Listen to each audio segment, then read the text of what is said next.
2025년 12월 3일 새벽기도에 오신 여러분을 주님의 이름으로 축복하고 환영합니다. 오늘 우리에게 주신 하나님의 말씀은 느헤미야서 12장 1절부터 26절까지의 말씀입니다. 제가 가지고 있는 성경에서는 745쪽에 있습니다. 느헤미야서 12장 1절부터 26절까지의 말씀인데요. 대표적으로 24절 말씀만 읽도록 하겠습니다. 24절입니다. 레위 족속의 지도자들은 하사랴와 세레랴와 감미엘의 아들 예수아라.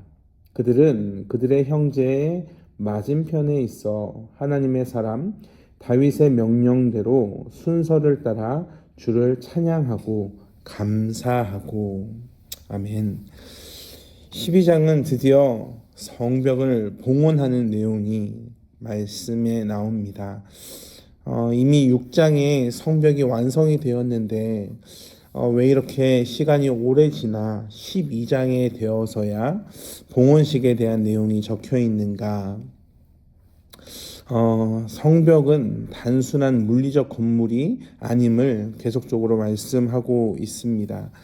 6장에 성벽이 완공되었지만 7장에 누가 하나님의 백성인지를 족보를 통해 확인하고 8장에서는 율법을 낭독하며 회개를 합니다. 하나님의 백성을 확인하고 예배와 말씀이 회복이 되는 겁니다. 그리고 9장에 회개를 하지 않습니까? 그 회개를 바탕으로 10장에서는 하나님과 언약을 맺습니다. 더 이상 조상들의 죄를 반복하지 않겠다는 믿음의 고백입니다. 그리고 11장에 예루살렘에 살 거주자를 배치하였습니다. 즉 성벽 봉헌식을 하기 위한 준비 과정이 7장부터 11장까지에 나와 있다는 것을 확인하게 됩니다.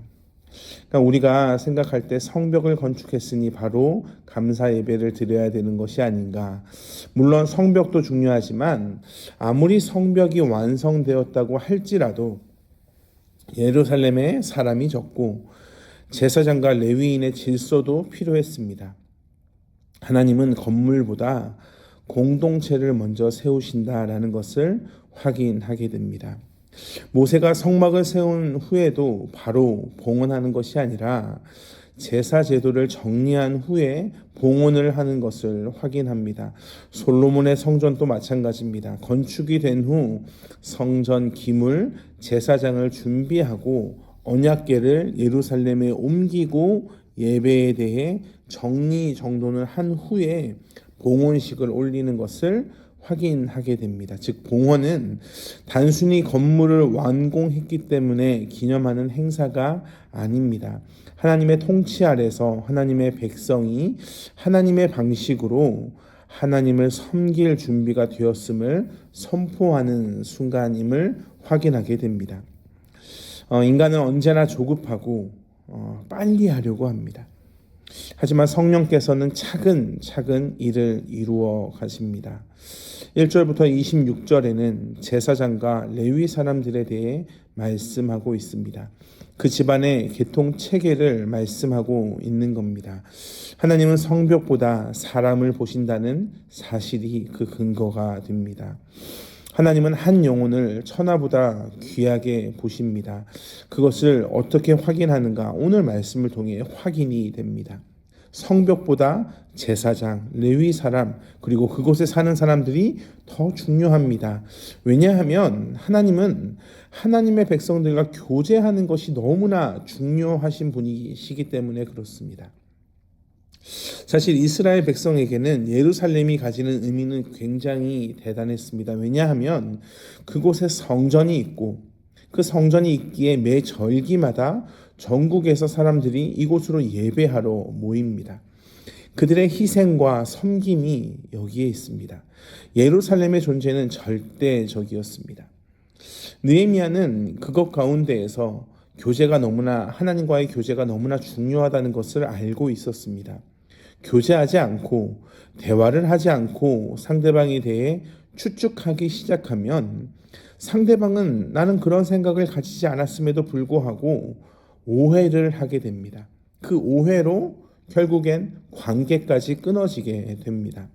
사람과 사람 사이에도 그 관계성에서 대화가 너무나 중요한데 하나님과 그의 나라의 백성들 사이에서는 얼마나 중요하겠습니까? 예루살렘 성벽 재건 공사가 끝나자 이스라엘 신앙 공동체는 비로소 다윗 왕궁을 계승할 수 있는 그러한 위치를 차지하게 됩니다. 다윗 왕국이 어떠한 나라입니까? 역사적으로 가장 명확하게 구현된 하나님의 나라가 바로 다윗의 왕국이었습니다. 그래서 오늘 말씀 가운데에도 다윗에 대한 말씀이 나오는 겁니다. 물론 페르시아의 속국으로 현재 있습니다. 외형적으로는 국가의 체제를 갖출 수가 없는 상황입니다. 그럼에도 불구하고 그들의 신앙 공동체를 통해서 다윗 왕국과 같은 의미의 무형적인 하나님의 나라가 건설되는 겁니다. 수룹바벨과 예수아 때 1차 귀환한 사람들이 1절에서 7절에 나오고 레위인들이 8절에서 11절의 명단으로 시작돼 당시 제사장 족장들이 12절에서 21절과 레위인 족장들이 22절에서 26절의 명단을 정비함으로써 종교적인 체제를 확고히 하고 있다는 것을 확인하게 됩니다. 제사장은 어떠한 존재들입니까? 그들은 왜 있습니까? 하나님과 인간 사이의 유일한 중보자로 세움을 받은 자들이 제사장들입니다. 1절의 말씀에 보면 스알디엘의 아들 수룹바벨과 예수아와 함께 돌아온 제사장들과 레위 사람들은 이러하다라는 말씀을 확인합니다. 이 말씀을 통해 우리가 확실하게 알게 되는 건 이들이 그 뿌리가 그 족보가 즉 그들의 정통성이 확실하다 믿을 수 있다라는 것을 알 수 있게 됩니다. 24절부터 성전에서 맡은 임무를 봅니다. 레위 족속의 지도자들은 다윗의 명령의 순서에 따라 하나님을 찬양합니다. 25절의 문지기들은 곡간을 파수합니다. 이 점 역시 이스라엘의 신앙 공동체가 지금 내형적으로 다윗 왕국의 체제를 갖추고 있다는 것을 확인하게 됩니다.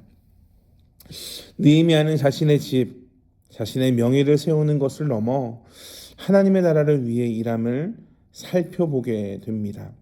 그리고 하나님은 그것을 참 매우 귀하게 여기십니다. 지금 새벽을 깨우는 여러분의 섬김이 기도로 하루를 시작하는 여러분의 그 기도가 하나님 앞에서 얼마나 귀하게 여김을 받는지 기억하시길 주님의 이름으로 축복합니다. 물론 힘들고 고통의 순간이 참 많을 거라고 생각합니다. 왜냐하면 말씀으로 살아내는 것 자체가 굳이 긁어서 부스럼을 만들어가는 인생의 여정이기 때문에 그렇습니다.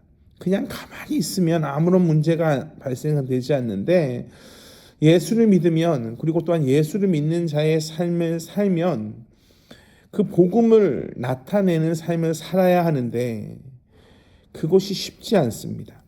근데 성령께서 그 복음으로 살아낼 힘을 주시고 복음을 전할 힘을 주셔서 여러분이 살아내는 그 인생을 하나님은 귀하게 여기신다라는 사실을 기억하시길 주님의 이름으로 축복합니다.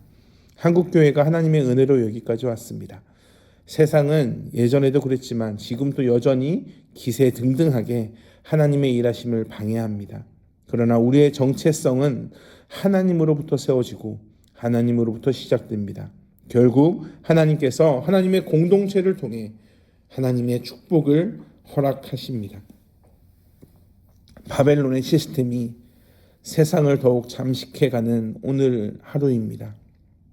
도시와 나라와 열방에 하늘의 빛이 임하기를 간절히 소망합니다. 사탄의 지혜로 만들어지는 것은 언뜻 보기에는 멋져 보여도 참 변태적이고 음란하며 폭력적입니다. 이 땅에는 오직 그 하늘의 지혜, 하나님의 지혜가 선포되어야 합니다. 투박해 보여도 생명을 살리는 위대한 하나님을 향한 마음이 여러분 마음에 있음을 기억하시길 주님의 이름으로 축복합니다. 다니엘은 어떠한 인생을 살았습니까? 바벨론 한가운데 살면서도 예루살렘을 바라보며 그는 하루에 3번씩 부르짖습니다. 우리도 세상 한가운데 살고 있지만 부르짖을 때 하나님을 소망하게 됨을 경험할 것이라고 확신합니다. 한계를 만나더라도 두렵지 않는 것은 우리가 기도할 수 있기 때문에 그렇습니다. 하나님이 여러분의 인생을 회복하기 때문에 그렇습니다. 하나님의 재건의 역사에 귀한 순종으로 사용받는 여러분이 되시길 주님의 이름으로 축복합니다. 기도하겠습니다. 사랑과 은혜가 풍성하신 아버지 하나님, 은혜와 사랑에 감사드립니다. 우리가 누구입니까? 우리가 무엇을 하고 있습니까? 우리는 하나님의 나라의 백성입니다. 우리의 삶을 통해 하나님의 그 아름다우심만이 흘러가기를 순종하는 하나님의 백성이 되기를 간절히 소망합니다. 한계를 만날지라도 두렵지 않게 하여 주시옵소서. 우리가 하나님과 함께하면서 하나님의 그 아름다우심이 세상에 흘려보내는데 귀하게 사용받는 성도 되길 간절히 소망합니다. 예수님의 이름으로 기도합니다. 아멘. 우리 주 예수 그리스도의 은혜와 하나님의 풍성하신 사랑과 성령 하나님의 교통하시는 은혜가 오늘도 어려움 가운데, 고통 가운데, 그러나 우리가 빛의 역할과 소금의 역할을 감당하겠습니다 고백하는 한 분 한 분 위에 영원토록 함께 하시길 간절히 축원하옵나이다. 아멘.